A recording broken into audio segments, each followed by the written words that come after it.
கருவண்டு நம்ம வீட்டுக்கு சுத்தினாலும் நம்மளுக்கு செய்வன ஆரம்பம்னு அர்த்தம். கருவண்டு வீட்டுக்குள்ளே வந்துச்சுன்னா செய்வன வீட்டு உள்ள வந்துச்சுன்னு அர்த்தம். தெய்வம் வெளியே போயிடுச்சு. கோட்டா நம்ம வீட்டை பார்த்து கத்தக்கூடாது. கோட்டானா ஆண்ட கத்தக்கூடாது. வௌவால் நம்ம வீட்டுக்குள்ள நுழையக்கூடாது. வௌவால்ல கூட ஏவல் அனுப்புவாங்க. வௌவால் மாதிரி உருவம் போட்டு அதை கூட அனுப்புவாங்க.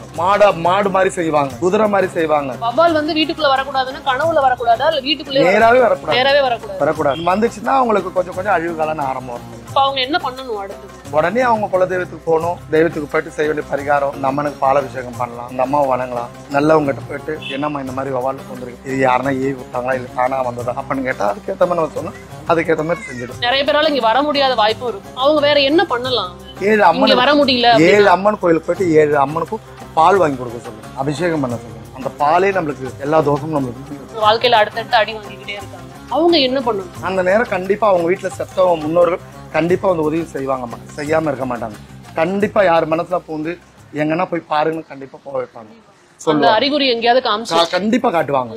இப்ப இறந்து போன முன்னோர்கள் மூலமா இப்போ நிறைய பேர் இறந்து போறாங்க இல்லையா? சோ அவங்க மூலமா இந்த காக்கா வருது, இந்த நாய் வருது, அதெல்லாம் உண்மையா? அவங்கதான் முன்னோர்கள்னு அவங்க சொல்றாங்களா? அதெல்லாம் உண்மையா? அது எப்படி? அதோட நம்மளோட நம்பிக்கை. அது மாதிரி இப்ப வீட்டுல ஒரு பெரிய படம் இருக்கு, கண்ணாடி படம் இருக்கு, அது விழுந்துருச்சுனாவோ அதுவுமே அந்த மாதிரி சகுனத்துக்கு? ஆமா, சகுனத்துக்கு அறிகுறிதான். சகுனத்துக்கு அறிகுறிதான். அதே நிலவாசல கண்ணாடி வைக்கணும். நிறைய பேர் பாருங்க நிலவாசல கண்ணாடி வைப்பாங்க. ஏன்னா ஒரு கெட்ட துஷ்ட தேவதோர்னா அந்த கண்ணாடி அது முகத்தை பார்த்தோன்னு அது அலறி ஓடும். நிலவாசப்படினா வீட்டை திறந்த விடனே. ஆமா, இல்ல முன்னே கதவுலயே வச்சிடலாம். ஆமா. இது மாதிரி என்னென்ன விஷயங்கள்லாம் பண்ணலாமா வீட்டுல? இதெல்லாம் நீங்க தவிர்க்கணும். இந்த மாதிரி துசக்திகள் வீட்டுக்குள்ள வரக்கூடாதுன்னா நீங்க சொல்லலாம்ல, இது மாதிரி விஷயங்கள்லாம் பண்ணுங்க. சக்தி வாய்ந்த அம்மன் படங்கள் வைக்கலாம், புரியுதுங்களா?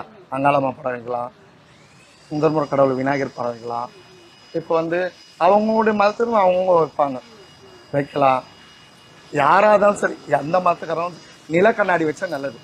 இப்ப வீட்டுல குறிப்பிட்ட படங்கள் தான் வைக்கணும், குறிப்பிட்ட படங்கள் வைக்க கூடாது, கடவுளோட விக்கிரகங்கள் எல்லாம் வைக்க கூடாது, அப்படி வச்சா ரொம்ப சுத்தமா இருக்கணும், அபிஷேகம்லாம் பண்ணணும். உண்மையா? உண்மைதான். இப்ப நிறைய பேருக்கு ஆசை இருக்குங்க, வீட்டுல எல்லா படமும் இருக்கணும் அப்படின்னு.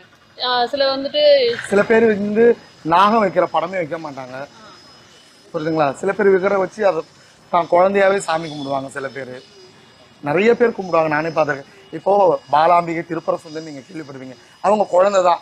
அவங்களுக்கு நீங்க அவங்க செலவெல்லாம் நீங்க பாத்துருக்கீங்களே. அந்த அம்மாவுக்கு ஜடை போட்டு, ஜடை பிள்ளை வச்சு, நகைங்க போட்டு, பாவாடை ஜடை போட்டு, அந்த மாதிரி அவங்களுக்கு கூட ஆசை. நான் கூட சின்ன வயசுல அந்த அம்மனுக்கு எங்க இருந்தாலும் கவரிங் கடையில் போயிட்டு அந்த பொருளாக வாங்கிட்டு பொறிட்டு வந்து அம்மாவுக்கு போட்டு அழகு பார்ப்பேன். அந்த மாதிரிதான். எந்த படங்கள்லாம் வைக்கலாம், எந்த படங்கள்லாம் வைக்க கூடாது? நீங்க எல்லா தெய்வத்து படமும் வைக்கலாம். வைக்க கூடாதுன்னு படம் இல்லை, புரியுதுங்களா? வராகி அம்மா, பிரித்தியங்கரா தேவிலாம் ஒரு நேரத்துல வைக்காம இருந்தாங்க.